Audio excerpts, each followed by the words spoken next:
دوستو، آج کی کہانی ایک پردیسی کی ہے۔ شروع کرتے ہیں آج کی کہانی۔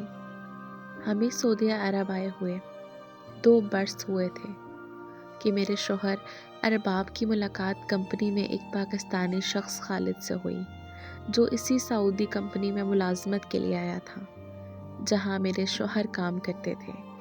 خالد سے ارباب کی بہت اچھی دوستی ہو گئی اور وقت کے ساتھ ساتھ ان کے درمیان تعلقات بڑھتے گئے۔ پردیس میں تو یہ ہوتا ہے کہ جب کوئی نیا پاکستانی کسی جگہ مل جائے تو قدرتی طور پر اسے دوستی بڑھانے کو جی چاہتا ہے، مگر بقول ارباب کے خالد تو بہترین انسان تھا۔ کچھ عرصہ وہاں رہ کر میں پاکستان لوٹ آئی، مگر ارباب کو وہیں رہنا تھا کہ ملازمت جو وہاں تھی۔ اب وہ خالد کے ساتھ رہنے لگے، دونوں ساتھ کھانا کھاتے، چھٹی کے دن ساتھ باہر جاتے اور خوب گپ شپ لگاتے۔ اس طرح پردیس میں تنہائی کا احساس کم ہوتا ہے اور وقت اچھا گزر جاتا ہے۔ خالد کے 3 بچے تھے۔ اس کی شادی کو 8 سال گزر چکے تھے، مگر روزگار کے چکر میں اسے اپنی فیملی کے ساتھ رہنے کا بہت کم موقع ملا تھا۔ ہمارے ملک کے رواج ایسے ہیں کہ کم آمدنی میں گزارا نہیں چلتا۔ 3 سال بعد جب میرے شوہر چھٹی پر وطن آنے لگے تو خالد نے ان سے کہا، دوست گھر سے بچوں کا خط آیا ہے، انہوں نے بہت ساری فرمائشیں لکھ کر بھیجی ہیں۔ میری چھوٹی بچی نے کچھ کھلونوں اور فراکوں کی فرمائش کی ہے، تم یہ چیزیں لے جانا، شاید بچے بہت اداس ہیں۔ تبھی بیوی نے ایسا خط لکھا ہے کہ دل گھبرا رہا ہے۔ مجھے ان سے اتنا پیار ہے کہ جی چاہتا ہے اڑ کر گھر پہنچ جاؤں۔ ارباب پاکستان پہنچے تو چند دن گھر پر گزارنے کے بعد شہر چلے گئے۔ کھلونے، پارسل اور خط لے کر وہ خالد کے گھر گئے اور بیل بجائی۔ ایک بچے نے آ کر جھانکا، پھر دوڑتا ہوا واپس اندر گیا۔ اس کی آواز جیسے کانوں میں رس گھول رہی ہو۔ وہ کہہ رہا تھا، امی ابو نے انکل کو بھیجا ہے، انکل ہمارے لیے کھلونے لائے ہیں۔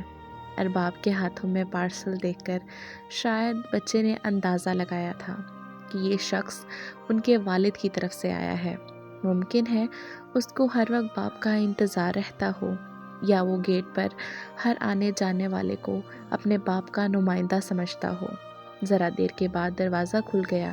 خالد کی بیوی آئی اور کہنے لگی، آ جائیں بھائی صاحب، آپ سعودی عرب سے آئے ہیں نا؟ ارباب نے اپنا تعارف کروایا، جی ہاں، میں ارباب احمد ہوں، میں نے آپ کی امانتیں سپرد کرنا تھیں۔ خاتون نے ان کو ڈرائنگ روم میں بٹھایا۔ اتنے میں خالد کے بچے بھی دوڑتے آ گئے۔ 2 چھوٹے اس کی گود میں چڑھ بیٹھے اور اپنے باپ کے بارے میں بار بار سوال کرنے لگے۔ وہ پوچھتے تھے کہ ہمارے ابو کب آئیں گے؟ ان کا بس نہیں چلتا تھا کہ وہ اڑ کر اپنے باپ کے پاس پہنچ جائیں۔ خالد کی بیوی چائے لے آئی اور باتیں کرنے لگی، بھیا 3 سال کا عرصہ بیت گیا ہے ان کو گئے ہوئے، یہاں ان کے بغیر زندگی مشکل سے گزر رہی ہے، پر کیا کریں، مجبوری ہے۔ اچھی آمدنی کے بغیر بھی تو بچوں کی زندگی نہیں بن سکتی۔ دل پر پتھر کی سل رکھی ہوئی ہے، بچے بہت اداس رہتے ہیں، ان کو روز بہلاتی ہوں، برا ہو جاتا ہے۔ بھائی جان 3 سال ہو چکے ہیں، وہ تو آنے کا نام ہی نہیں لیتے، آپ بتائیے وہ کب آئیں گے؟ ارباب نے اسے تسلی دی کہ بھابی فکر نہ کریں، وہ جلد آ جائیں گے۔ جب میں چھٹی ختم کر کے یہاں سے جاؤں گا تو وہ چھٹی لے کر آ جائیں گے۔ میں بھی 3 سال کے بعد آیا ہوں۔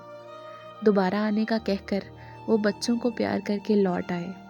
15 روز بعد ارباب کو خیال آیا، ایک بار اور خالد کے گھر بچوں کی خیر خبر لے آئے۔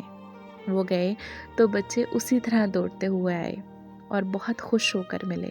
انہوں نے کہا، میں واپس جا رہا ہوں بھابی، اگر خالد کو کوئی پیغام دینا ہو تو دے دیں، میں پہنچا دوں گا۔ دوپہر کا وقت تھا، بھابی نے ان کو زبردستی کھانے کے لیے روک لیا۔ بچے ان سے لپٹ رہے تھے، کہتے تھے انکل ابو سے کہیں کہ جلدی آ جائیں اور یہ لائیں وہ لائیں۔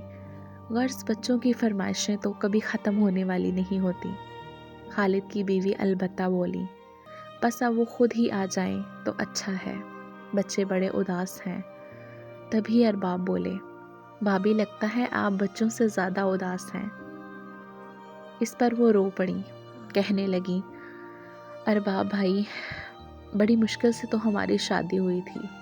انہوں نے شادی سے پہلے مجھے خط لکھ دیا تھا جو بھائی نے پکڑ لیا۔ بس پھر کیا تھا، اس قدر طوفان اٹھا کہ کیا بتاؤں۔ ان کا 2 سال تک ہمارے گھر آنا جانا بند ہو گیا۔ پھر نانا جان کے انتقال پر وہ آئے تھے، کیونکہ میرے نانا ان کے دادا لگتے تھے۔ وہ ماضی میں کھو چکی تھی۔ جب میری خالد کے ساتھ شادی ہوئی تو ہم صرف 4 ماہ ساتھ رہے، پھر میں یہ ملازمت کی تلاش میں چلے گئے۔ 1 سال کراچی میں ملازمت کی، کبھی آ جاتے تھے پھر چلے جاتے تھے۔ بعد میں ہمیں بھی بلایا، مگر ہم تھوڑے دنوں ساتھ رہے۔ جب وہ سعودی عرب گئے تو اس وقت میرا بیٹا چند ماہ کا تھا۔ اس کو تو اپنے ابو کی صورت بھی یاد نہیں۔ کبھی سال بہت لمبا ہو جاتا ہے اور کبھی پتہ بھی نہیں چلتا وقت گزر جاتا ہے۔ پہلی بار 2.5 سال کے بعد 2 ماہ کے لیے آئے تھے۔ جاتے ہوئے تسلی دے گئے کہ تم لوگوں کو بھی بلوا لوں گا۔ اب تو ایک ایک لمحہ مشکل سے گزر رہا ہے۔ ہر چیز گھر میں موجود ہے، مگر وہ نہیں ہے تو بھرا گھر بھی خالی لگتا ہے۔ بھیا، ان سے کہنا اب ہمیں زیادہ چیزوں کی ضرورت نہیں ہے، اب وہ خود آ جائیں۔ ارباب نے انہیں سمجھایا کہ وہ پردیس میں محنت کر رہے ہیں تو آپ اور آپ کے بچوں کے لیے ہی، تاکہ آپ لوگ سکھ اور سکون سے رہیں۔ اب آپ ہی بتائیے کہ جب وہ پچھلی چھٹیوں پر آئے تھے تو کیا ان کا جی چاہتا تھا کہ ان بچوں اور آپ کو چھوڑ کر واپس جائیں؟ نہیں بھیا، خالد کی بیوی دکھی ہو کر کہنے لگی، تب تو ہم نے 1 ماہ 10 دن کا عرصہ اس دھڑکے میں گزار دیا تھا کہ پھر جدا ہونا ہے۔ دل چاہتا تھا وقت تھم جائے یا وہ کبھی پردیس ہی نہ جائیں، مگر مجبوری ہے۔ اگر وہ نہ جاتے تو ان کی بہنوں کی شادیاں کیسے ہوتی؟ چھوٹے بھائی کی بھی شادی کرنا تھی، گھر کا پورا بوجھ انہی پر ہے۔ جس رات وہ جا رہے تھے میں ان کو سمجھا رہی تھی، 6 سال پردیس میں کاٹے ہیں، آپ چھوڑو وہاں کی ملازمت۔ کہنے لگے، پہلے تو گھر والوں کے لیے کما رہا تھا، ماں باپ بہن بھائیوں کا حق ادا کر رہا تھا، اب تمہارے اور بچوں کے لیے کماؤں گا، پھر آ جاؤں گا۔ جس دن خالد جا رہے تھے وہ ساری رات ہم نے جاگ کر گزارتی۔ میں نے ان کے قدموں میں سر رکھ دیا تھا کہ آپ مت جائیے، مجھے وہم آ رہے ہیں، میرا دل نہیں مانتا تھا، مگر انہوں نے مجھے اٹھایا اور بولے، تمہاری جگہ میرے قدموں میں نہیں ہے، میرے دل۔ جب وہ چلے گئے بھیا تو میں اور بچے ایسے رہ گئے جیسے مالی کے بغیر پھول۔ اس جدائی کے لمحے کی کیفیت میں لفظوں میں بیان نہیں کر سکتی۔ جیسے میری اپنی دنیا لٹ گئی ہو، یہ کہہ کر بھابھی رونے لگی تو ارباب گھبرا گئے کہ آپ خاتون کو کیسے تسلی دیں، کیوں کٹ چپ کروائیں۔ ان کے پاس جیسے الفاظ نہ ہوں۔ انہیں لگا کہ خالد کی بیوی کو جیسے کوئی بڑا خوف ستا رہا ہے۔ وہ تبھی خالد کے گھر سے بھاری دل کے ساتھ چلے آئے، اس کے بچوں کو پیار کرتے ہوئے۔ ارباب کی آنکھوں میں آنسو آ گئے۔ ان کو یاد آ گیا کہ اب انہوں نے بھی روانہ ہونا ہے اور ان کے پردیس جانے سے ان کے بچوں پر اور مجھ پر بھی ایسی اداسی ٹوٹے گی۔ جب وہ ریاض پہنچے تو قریبی دوست ملنے آئے، لیکن خالد نہ آیا۔ وہ دن گزر گیا، شام 6 بجے کا وقت تھا۔ سوچ میں تھے کہ خالد کیوں ملنے نہیں آیا۔ سب ڈیوٹی ختم کر کے واپس جا رہے تھے، اتنے میں ایک ڈرائیور نے آ کر بتایا کہ کہ فلاں جگہ ایکسیڈنٹ ہو گیا ہے، مروشن محمد اور محمد خالد فوت ہو گئے ہیں۔ یہ سنتے ہی سبھی کے پیروں تلے سے زمین نکل گئی، مگر موت پر حق ہے اور اس کا یقین کرنا ہی پڑتا ہے۔ میرے شوہر کو تو اس بات کا بہت دکھ تھا کہ جو پیغامات خالد کی بیوی اور بچوں کے لے کر گئے تھے وہ بھی اس تک نہ پہنچ سکے۔ کاش ایک روز پہلے پہنچ جاتے۔ کچھ دیر بعد ان کی لاشوں کو طائف کے اسپتال کے سرد خانے میں رکھ دیا گیا۔ موت کے بعد بھی پردیس آنے کی سزا ان بیچاروں کو کاٹنی تھی۔ تقریباً 15 روز بعد ان کی میتوں کو پاکستان بھیجنے کا انتظام ہو سکا۔ ارباب کے ہمراہ چند ساتھی ان کے تابوت لے کر گئے۔ اسپتال جا کر ان کو پٹیوں میں بند کیا۔ سوچ میں تھے کہ جب ان لوگوں کی لاشیں گھر پہنچیں گی تو کیا حشر برپا ہوگا۔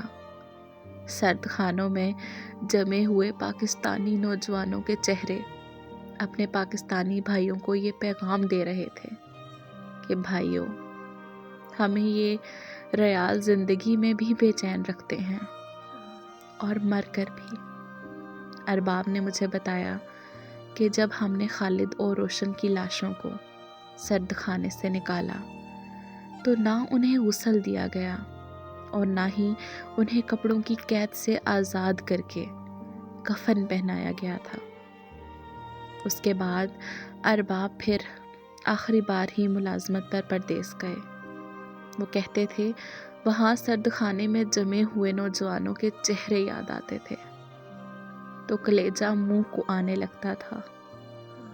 کتنے کڑیل اور خوبصورت نوجوان روزی روٹی کمانے کے پیچھے گھروں سے دور آ کر خاک ہو گئے، اور وہ جو اپنوں کے لیے خوشیاں خریدنے جاتے ہیں اور پھر کبھی گھر واپس نہیں لوٹتے، ان کے پیاروں پر کیا گزرتی ہے یہ وہی جانتے ہیں جو یہ دکھ سہتے ہیں۔ دوستو، امید کرتی ہوں آپ کو آج کی کہانی پسند آئی ہوگی۔